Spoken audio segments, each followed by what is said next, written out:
This is a good a day as any to start the rebuilding of life. The roads that lay open are many when the old one's gone under the knife. And I can feel the sun on my skin,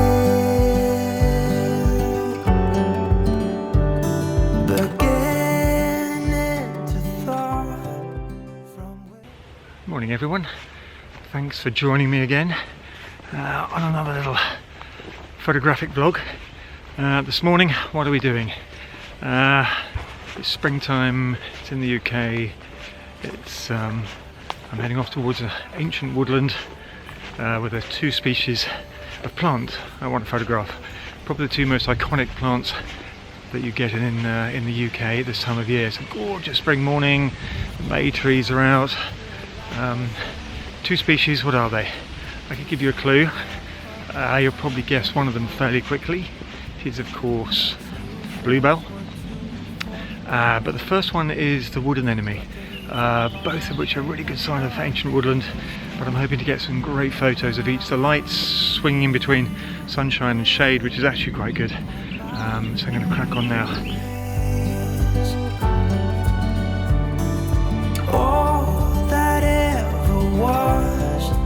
Is a rise.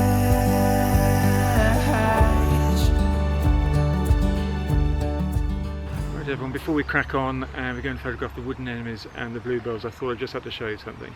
This gorgeous little piece of ancient bluebell woodland, this is what it looked like about 8 weeks ago when we had the snow.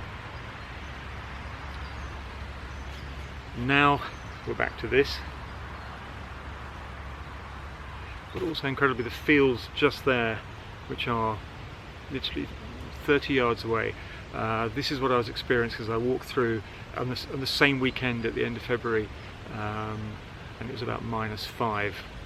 If you look over here, the spindrift reminds me of the cairngorms a couple of weeks ago. It is absolutely horrible.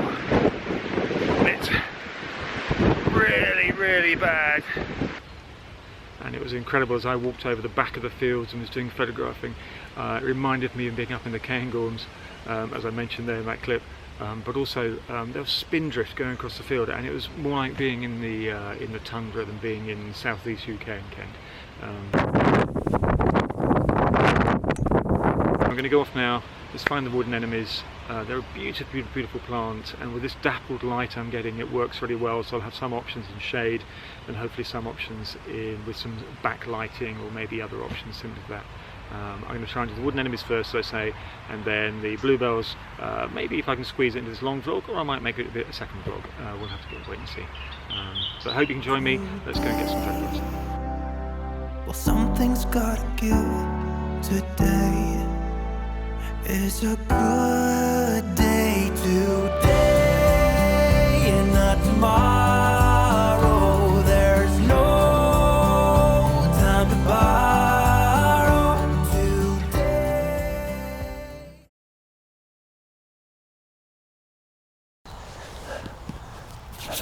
Right, I've spent probably a good 10-15 minutes wandering around the wood trying to find the perfect specimen, which doesn't really exist, as we all know.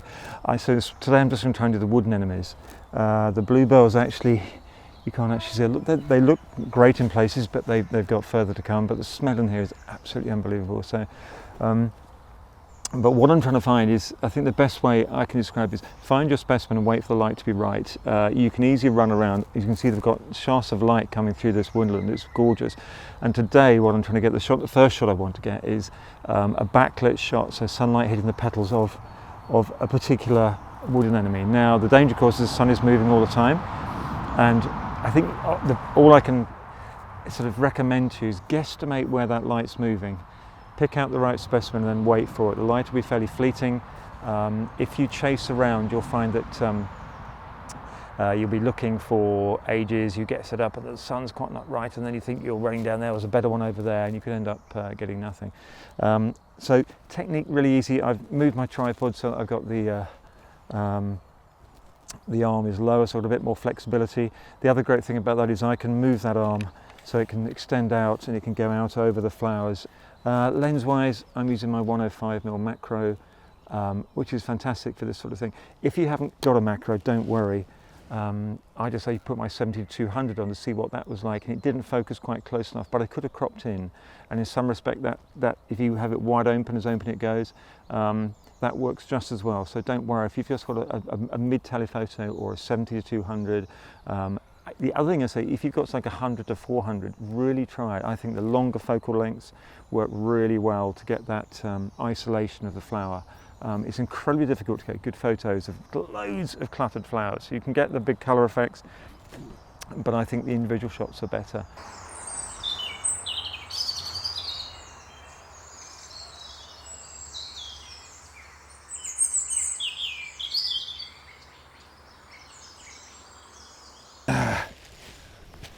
Right, found my subject. It's this beautiful one in here, which I'll show you in a minute. You can't really see it from there. And a couple of things on technique, guys. A 105mm lens, I'm using 100 ISO. Look for some isolation, but I've also got some lovely blue tones in the background. The only thing I would say is it's really easy to get camera shake. I find the mirror slap, for instance, on this the Nikon D810, which is where the mirror actually, you know, opens and closes, creates a vibration more so than the shutter. Obviously you can use mirror up, but I find the best way is use live view. The shutter speed is only about a 40th of a second, something like that. Just turn that off. And so I use the self timer on the camera. I use live view to put the mirror up anyway, to absolutely minimize the disruption through the mirror and get no vibration, therefore no camera shake. But it's beautiful. I love this shot, just because it's so simplistic, and it's. The other thing I'd say is try and find a flower that's in good condition. It's very easy to find one, and there's a lot now that are actually going over a little bit. That the warm weather yesterday's really taken its toll on these, and they have been out for 3 or 4 weeks. And looking through just through this little patch, a lot of them have gone, but this one seems pretty much perfect. And because we had a little bit of mist this morning, there's a little bit of moisture on them, so I'm really pleased with this. But what's happened now, of course, is I took a couple of shots when the light was there, and the light is now gone. You can see this is all in shade, but over here is in sunshine. So I'm just hoping the sun should rise up and move across. So I'm hopefully this guy in about 5 minutes hopefully should be in sunshine. Fingers crossed.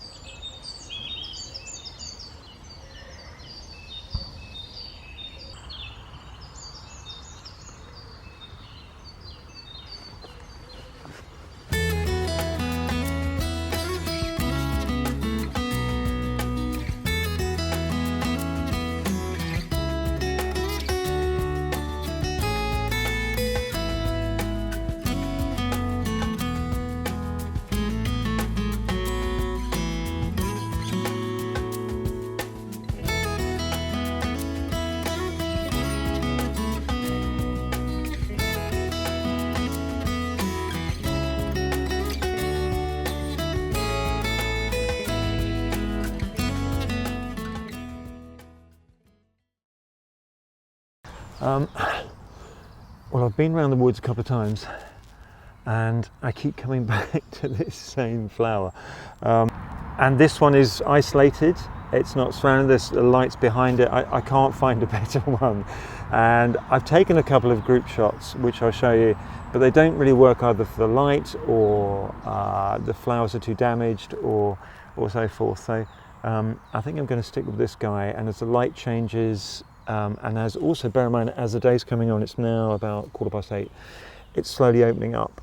They take about 3 hours. I've done some time lapses before, and it's very difficult. If you are doing time lapses, wood anemones often take about 3-4 hours. People think they take less, sometimes they take longer, but I think between 2.5 and 4 hours, depending on how bright it is and the location. Obviously, if they're out in the middle of on the edge of a woodland in full sun, they open quicker. The ones tucked away behind trees sometimes hardly open at all.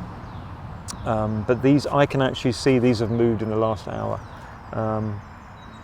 So I'm going to stick with this guy. It's also got a lovely pink tinge. Some of them have a little pink tinge, some don't. So I'm being a bit pedestrian about it, but if I can get a nice portfolio of just really different bouquet and lightings and shades on this one flower, that's just a nice little portfolio to have. So it's how it works with these flowers. Same with the bluebells. I'm trying to do the bluebells either tomorrow or maybe the day after.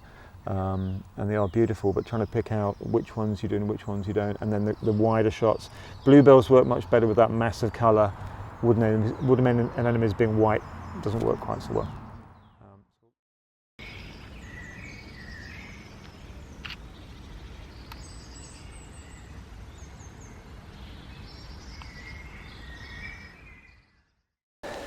Right, I think we've got that shot. I was really pleased with it. A couple of things I did. I also did one shot with focus stacking, so I did 3 images. The depth of field is so narrow, so I did one with the stalk and a couple with the petals on the wood anemone, so hopefully that will work out. I'll show you that one hopefully about now. But I also got a couple where the light was fantastic and it was almost going golden yellow as it came through the foliage and through the trees. But what I'm lucky here is it's either some little bit of dew on the flowers, so the water droplets really add something, and also equally the flowers in really nice condition. So look for that. So, and what I would recommend is if you do find that flower and you think the light might be okay, don't run around looking for others. Stick with that flower. And it's amazing just in the space of 4 or 5 minutes, 10 minutes here, how the light has changed on that one flower, as I thought it would as it came through the trees and rows. So it's now around about 7:15. So I've been in the woods for about an hour now, and I'm going to crack on, see if I can get another couple of shots.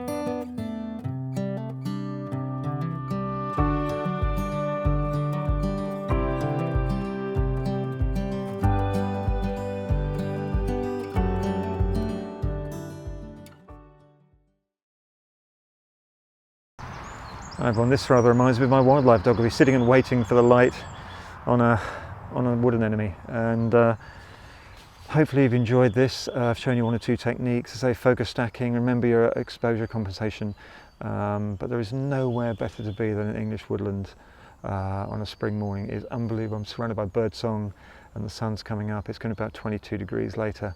I hope you have a fantastic day, week and spring, and I'll leave you with a few more pictures of the wood anemones and the flowers I've taken this morning. This is as good a day as any to start the rebuilding of life. The roads that lay open are many when the old one's gone under the knife. And I can feel the sun on my skin, beginning to thaw from within.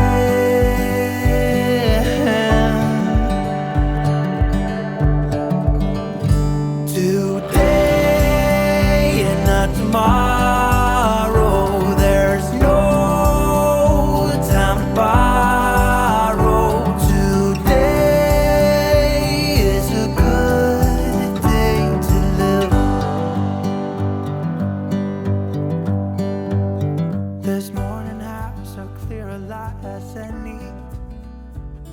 To see the horizon in the far. Excuses were too for a